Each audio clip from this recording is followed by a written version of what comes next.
Hello, good morning, and hello. They have finally let me out of the editing basement. They've let me sit in front of a camera and make a video.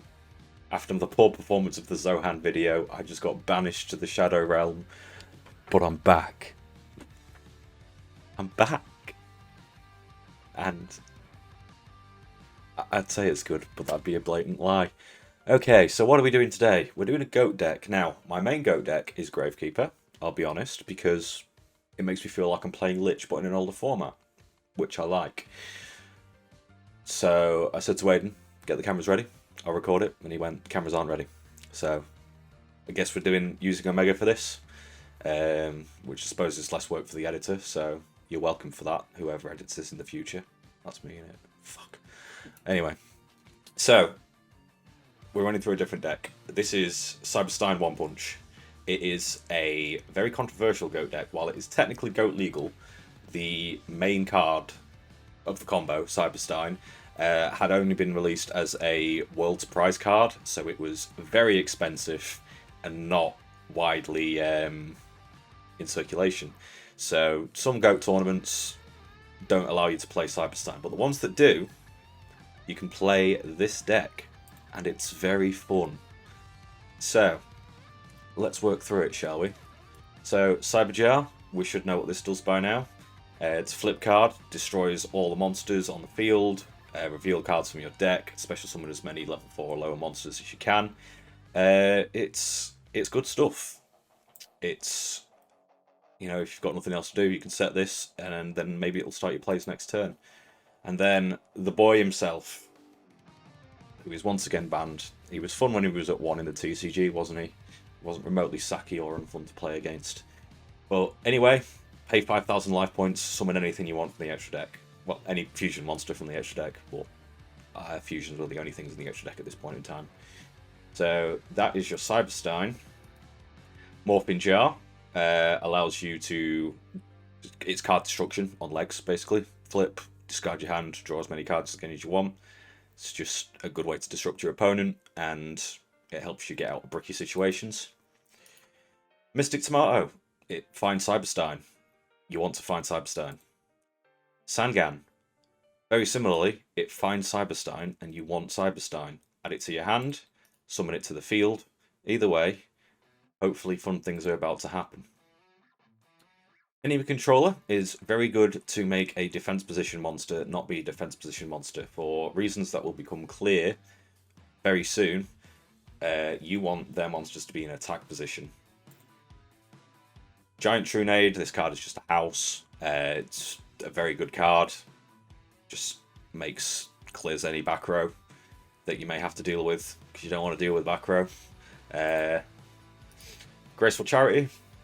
You should probably play Graceful Charity in any goat deck. This is pretty good, I hear. Draw 3, discard 2. Good stuff. Heavy Storm, same again as Giant Trunade. You just want to get rid of back row so that you can attack. Megamorph. This is a fun card. If your life points is lower than your opponent's, say you've just spent 5,000 life points to special something from the extra deck, just as an idea, the equipped monster's attack becomes double its original attack, which is pretty good, pretty nice. If your life points is higher than your opponent's, then it's halved, but just make sure you're not in that position, eh? Noble of Crossout, knock. Again, face down cards are a problem. They stop us from punching our opponent in the face. So just get rid of them. Get them out of here. We don't want them. Don't want to deal with them. Go away. Pot of Greed. No idea what this card does. I basically just play it because I really like the artwork. I don't even know if it has an effect, to be perfectly honest with you. Scapegoat. Sheepies. Sheepies are nice. We like having sheepies. Yeah, tokens are just useful to build a wall if you need to, and they're also useful for another card that I will show in a little bit. Snatch Steal. Again, steal an opponent's monster. It's good to get a monster out of the way if there's a monster in the way. It's also just good in general to play Snatch Steal. Swords of Revealing Light. Once again, it's just a good thing to slow the game down if you need a second. Because the main wombo combo of this is like a 3-card combo, so maybe you want to stall out for a little bit just to get the cards that you need in hand so that you can have fun. Token Thanksgiving. This is quite a nice card because if you combine this with Scapegoat, it means that you can do 2 Cyberstein summons. Ooh, fancy. Which, you know, we like. Just spam some fusion monsters. It's good fun, isn't it? Wild Nature's Release. Target a beast or beast warrior. It gains attack equal to its current defense until the end phase, and if it does, it's destroyed at the end phase. Again, this combined with Megamorph will all come together and make sense. I promise you. I promise you. Compulse, same as a lot of other cards. Just get a monster out of the way if there's a monster in the way. We don't like that. Mirror Force, again, if you're on the back foot, it's a very, very good way to switch the tempo, get you back on the front foot. Ring of Destruction, if your OTK doesn't go through, just use Ring of Destruction and OTK them anyway. You know. Sakuretsu Armor, very good go card. Once again, just gets rid of a monster, protects you if it declares an attack. And TT, similarly again, just allows you to blow out your opponent's field if they summon. And you aren't a big fan of what's in your field, so it's not bad. Let's have a look at the extra deck now. We have a Cyberstein, let's pay 5,000 life points. What should we summon? Well, your options is you've got Dark Bolt to the Terrible. That's a general spell negate. Cost life points, which you may not have much left of, so just be aware of that. We have Darkblade the Dragon Knight. Just banishes monsters, removes them from play. Can be quite useful if you're playing against Chaos to keep them off their engine. Fiend Skull Dragon negates flip effects, which is pretty nice. If it's targeted by any sort of trap effect, the trap is negated and destroyed. Also not bad. Gatling Dragon, you should know this one if you play Goat. It's a solid Metamorph target. Metamorphosis, not Metal Morph, my bad. But yeah, toss some coins, destroy monsters, get things out of the way.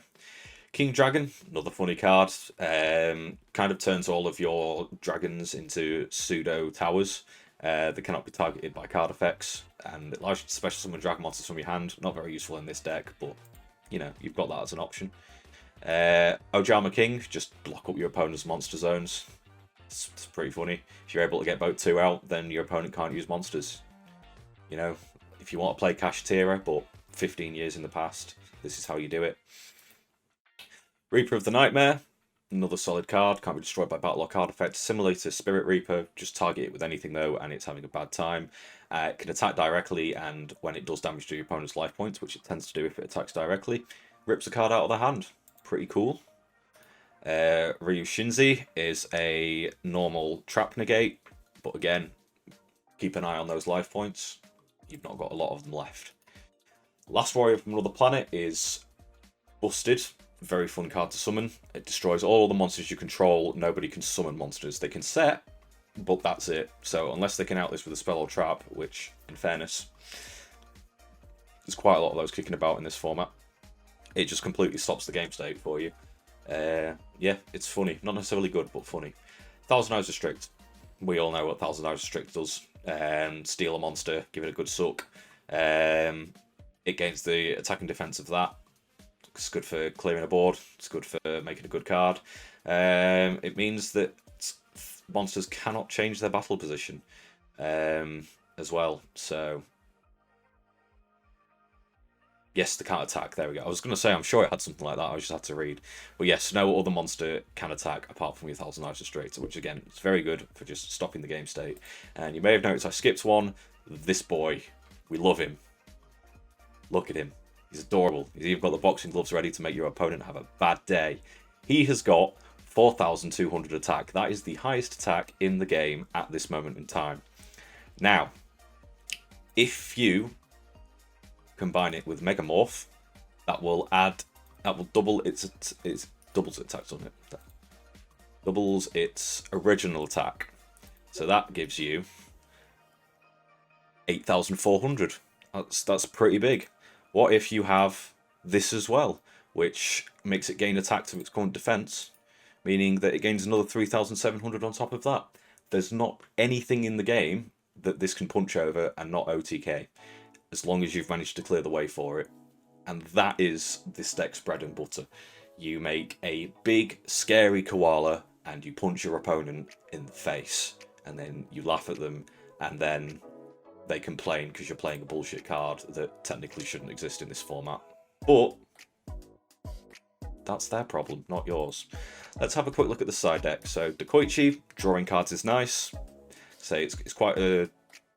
It's not a compact engine, this. You do need to draw about 3 or 4 cards to make it work, which you can afford to do in this format. You've got a bit of time to do that. So Dokoichi helps you with that. Nico Man King, or Nico Main King. We do not play Delinquent Duo. We don't need it. Sod it. Your opponent will play Delinquent Duo, or Trap Dust Shoot, or other such annoying cards that rip cards out of your hand. Play this, because then that's going to make them sad when they do that. It immediately makes the turn move to the end phase. So yeah, only use this if they Trap Dust Shoot on their turn. If they Trap Dust Shoot on your turn, just suck it up. Just don't let this one leave. If it does, then you're going to have a bad time. And it just says based on your opponent's effect as well. So if the Delinquent Duo hits the random and misses this, that's fine. Just discard this as your choice, and that has still been discarded by your opponent's card effect. Smashing Ground, much more of the same. Just get rid of your opponent's monsters so it makes a face punch more easy to facilitate in words. Royal Decree, traps are bad. They stop you from punching your opponent. Don't make it so traps don't make traps. No traps. Traps bad. No traps. Threatening Roar, just another way to slow the game down, innit? If needs be. Yeah, it's pretty good. Or so I hear. Slow the game down. Try and make sure that you've got a Cyberstein, a Wild Nature's Release, a Megamorph, and preferably some way to deal with your opponent's back row or front row if you haven't already. And then you're off to the races. It's a lot of fun. I love this deck. It's very gassy when it gets going. It does nothing, and then suddenly your opponent is dead and crying and very upset. And those are the kind of feelings that I like to inflict upon others because I was not loved enough as a child. So yes, that is Cyberstein One Punch. That's what it does. That's how it works. Is it legal? Debatable. Is it fun? Not a debate. It is. I love this deck. So yeah, if you could all please like, comment, subscribe, tell your friends, hit the bell icon, do all of that good stuff. Maybe they'll let me out the basement more often to do more videos. Or maybe they won't. I don't know. I hope they do. I miss sunlight. Anyway, until next time, that's the end of my video.